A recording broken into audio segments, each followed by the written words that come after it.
اصل اس کے معنی ہے دروازہ.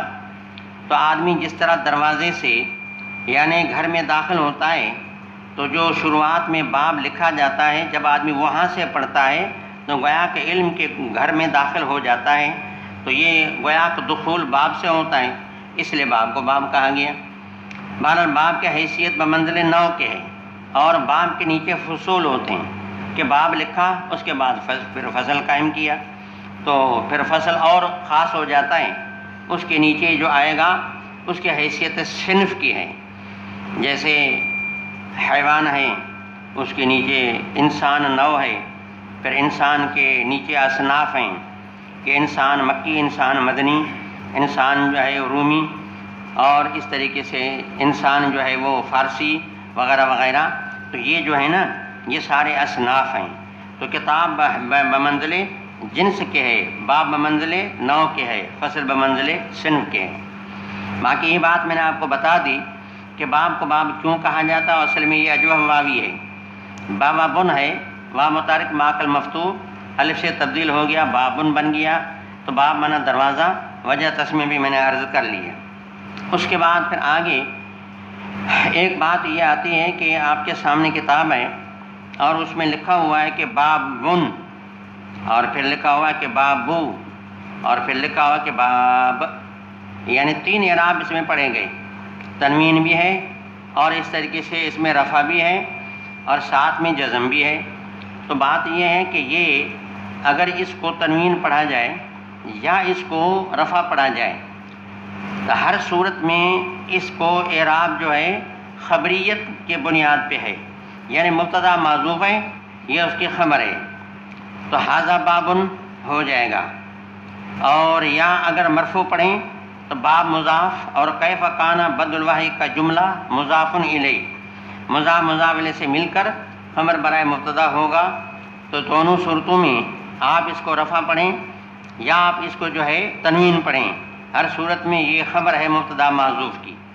باقی تیسرا اعراب جو کتاب میں یہ لکھا ہے کہ جزم، تو جزم کی وجہ یہ ہے کہ معنی یعنی یہ آپ نے کہیں سنا ہوگا یا پڑھا ہوگا کہ ایک مرکب معدود ہوا کرتا ہے، یعنی بظاہر نہ اس میں ترکیب اضافی ہے، نہ اس میں ترکیب توصیفی ہے، نہ ترکیب ناقص ہے، نہ ترکیب تام ہے، نہ وہ کوئی جملہ ہے، نہ مرکب ناقص ہے، نہ کوئی مضاف الیہ ہے، نہ کوئی موصوف صفت ہے، لیکن اس کا نام پھر بھی مرکب ہے.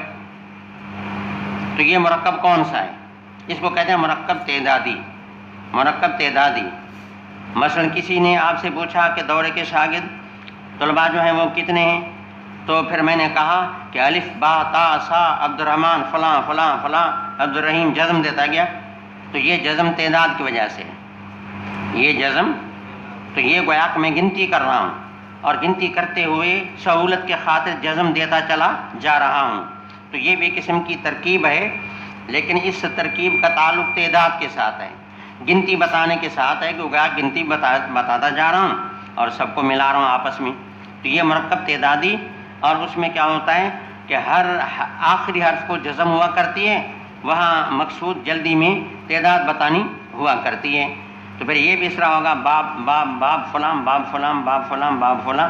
تو پھر اس لحاظ سے آپ اس لفظ باب کو جزم بھی دے سکتے ہیں. اس کے بعد پھر آگے کیف کان بدء الوحی الی رسول اللہ صلی اللہ علیہ وسلم. کیف کا جو یہ لفظ ہے یہ استفہام کے لیے استعمال ہوتا ہے اور اپنے مضاف الیہ سے مل کر یہ ایک جملہ بنتا ہے. تو اصل میں کیف چونکہ ظرف ہے اور اس میں متضمن معنی استفہام کو ہے، تو علامہ حافظ ابن حجر عسقلانی رحمہ اللہ فرماتے ہیں کہ یہ مبنی بر فتح ہے، یہ مبنی بر فتح ہے، لیکن اس کو اعراب محلی ہے، محل رفع میں ہے. کیا مطلب کہ اگر اس کو اعراب آتا تو رفع آتا. تو ایسے مقام میں یہ موجود ہے اور ایسی محل میں ہے کہ اگر یہ مبنی نہ ہوتا تو اس کو رفع آتا. اس کو کہتے ہیں محلی اعراب. تو اس کو اعراب محلی ہے، یعنی پھر وہ کیا ہے، رفع ہے. اور یا اس کو مضاف الیہ بنائیں، مضاف الیہ بنائیں باب کا، تو پھر محل جر ہوگی.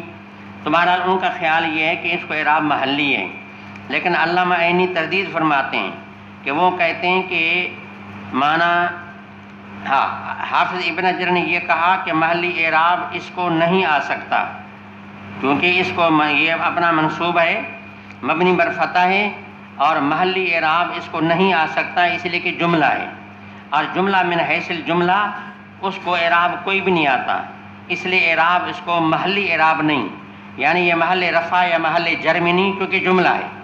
جب جملہ ہے تو جملہ من حیث الجملہ اس کے لیے محل اعراب کوئی بھی نہیں، یعنی جملے کو اس لحاظ سے کہ جملہ ہے اس پر اعراب آتا ہی نہیں، وہ اعراب کی محل ہی نہیں، یہ علامہ فرماتے ہیں ابن حجر عسقلانی رحمہ اللہ کہ چونکہ جملہ بنے گا، اور جب جملہ ہے تو لہٰذا جملہ من حیث الجملہ اس کو اعراب آتا نہیں، تو لہٰذا اس میں یہ نہ محل رفع میں ہے نہ محل جر میں ہے۔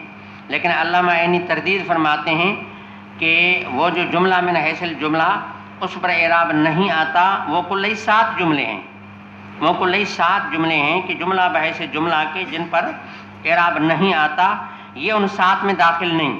جب 7 میں داخل نہیں تو لہٰذا محلی اعراب اس کو آ سکتا ہے، یعنی یہ کہا جا سکتا ہے کہ یہ محل رفع میں ہے۔ اگر بابن پڑھا جائے تو کیف کان محل رفع میں ہے، اگر باب کو مضاف پڑھا جائے تو کیف کان محل جر میں ہے۔ بہرحال یہ تو بڑے لوگ ہیں، ان کے آپس میں اختلافات ہیں۔ حافظ صاحب ایک بات کرتے ہیں، علامہ عینی رد کرتے ہیں، تو انہوں نے کہا کہ اس کو محل اعراب نہیں ہے، انہوں نے کہا محل اعراب اس میں ہو سکتی ہے۔ اس کے بعد پھر کیف کان، کان جو ہے افعال ناقصہ میں سے ہے۔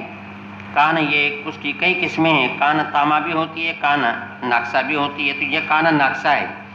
آگے کیف کان بد الواحی، یہ نسخہ بد ان کا جو لفظ ہے یہ محموز اللام ہے، بد ان فعلن، تو یہ بدایت سے ماخوذ ہے، اس کی معنی ہوگی واحد کی شروعات۔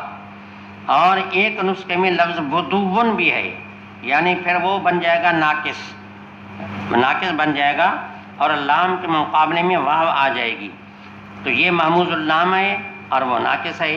تو دونوں نسخے ہیں، اگرچہ زیادہ راجح نسخہ یہ ہے کہ یہ لفظ بدعن ہے، لیکن ایک روایت یہ بھی ہے کہ معنی امام صاحب سے ایک روایت یہ بھی کی گئی ہے کہ امام صاحب نے یہاں بدو کا لفظ لکھا تھا۔ تو بہرحال اس میں 2 روایتیں ہیں۔ تو بدو کی معنی اگر کی جائے تو معنی واحد کا ظہور کیسے تھا، اگر بدایت کی معنی تو پھر یہ ہے کہ معنی واحد کی شروعات کی حالت کیا تھی۔ اچھا، پھر یہاں اس بات سے پہلے کہ بھئی یہاں اس ترجمے کی غرض کیا ہے، اس سے پہلے ہم یہ عرض کرتے ہیں کہ باب کے نیچے جو عبارت آیا کرتی ہے اس کو کہتے ہیں ترجمۃ الباب، یا اس کو کہتے ہیں مترجم بھی۔ مترجم بھی معنی جن الفاظ سے ترجمہ قائم کیا گیا ہو، تو یہاں چونکہ ترجمہ قائم کیا گیا ہے تو اسی کو مترجم بھی کہتے ہیں، ترجمۃ الباب بھی کہتے ہیں، دعویٰ بھی کہتے ہیں۔ اور اس کے بعد آنے والی آیت کریمہ یا جو حدثنا سے جو حدیث مسند آتی ہے باب کے نیچے، تو آنے والی وہ احادیث گویا کہ اس کے لیے دلیل ہوا کرتی ہیں، گویا کہ امام اپنے مسئلہ کو، اپنے ترجمہ کو آنے والے احادیث سے ثابت کر رہے ہوتے ہیں۔ تو لہٰذا سمجھ لیں کہ باب کے نیچے جو عبارت آیا کرے گی ہمیشہ کے لیے پوری کتاب میں، تو باب کے نیچے جو عبارت ہوگی اس کو کہا جائے گا ترجمۃ الباب، یا اس کو کہا جائے گا مترجمن بھی، یا دوسرے آسان الفاظ میں کہ آپ ان کو دعویٰ بھی کہہ سکتے ہیں، مسئلہ بھی کہہ سکتے ہیں۔ اس کے بعد حدثنا سے آگے ہے، جیسے یہاں بھی ہے کہ حدثنا الحمیدی قال حدثنا سفیان قال حدثنا یحییٰ ابن سعید الانصاری، تو یہاں سے سند شروع ہو گئی۔ تو اب یہ گویا کہ سند سے جو حدیث آئے گی یہ گویا کہ اس کے لیے دلیل ہے، وہ دعویٰ ہے تو یہ دلیل ہے، وہ مسئلہ ہے تو یہ ثبوت ہے، وہ ترجمہ ہے تو یہ مترجم لہو ہے۔ اس کو کہتے ہیں مترجم لہو کیونکہ اس حدیث کی وجہ سے، لام بمانا علت کے ہے، لام تعلیلی، اس حدیث کی وجہ سے وہ ترجمہ رکھا گیا کہ یہ حدیث نہ ہوتی تو وہ ترجمہ نہ ہوتا، تو اس حدیث کی وجہ سے ترجمہ قائم ہوا ہے، تو لہٰذا یہ مترجم لہو وہ مترجم بھی۔ تو ایک بات یہ ذہن میں رکھ لیں۔ اس کے بعد پھر آگے ایک بات یہ آ جائے